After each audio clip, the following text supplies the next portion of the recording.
Мына азыр биздин жарандарыбыз билет сатып алып, чет жакка учуп атканда ушу чек ара кызматы көзөмөл жүргүзөт да. Канча сом штраф бар болсо, чек арадан алып калып атышат, ушундай көп кайрылуулар болуп атат да. Мисалы 1000 сомдук штраф бар болсо, жараныбыз болсо 50 000 сомго билет сатып алган, аэропортто ортодо калып ушундай учурлар болуп атат. Ошого сиз кандай карайсыз? Рахмат.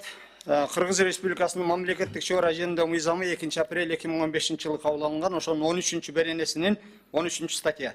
Беренесинин 3 пунктунда мамлекеттик чек ара аркылуу өткөрүүгө негиз болуп, жарактуу документтердин гана бардыгы болуп негиз болуп саналат. Эгерде жарандардын жана чет өлкөлүк жарандардын жарандыгы жок адамдардын чектөөлөрү боло турган болсо, биз ошол чектөөлөрдү гана аткарууга милдеттүүбүз.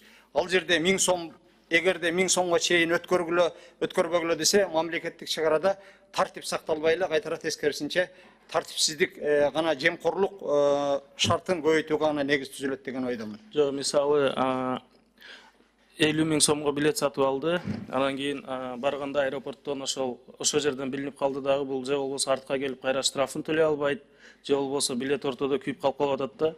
Ошол себептен бир маселе карап көрсөңүздөр, штрафты ордунан төлөй турган, терминалдарды ордунан ошол жерден төлөп, кандай күн болобу, түн болобу ошол жерден төлөп, чек арадан чыгып кеткендей кылып шарт түзүп берсек, же болбосо 1000 сомду ушу сумманы 10 000 сомго көбөйтүп туруп, ошодон көбүрөөк штраф болгондо анан чек арада алып кала тургандай кылып шарт түзбөсөк, анткени аэропорттон билип калган учурлар болуп атат экен да.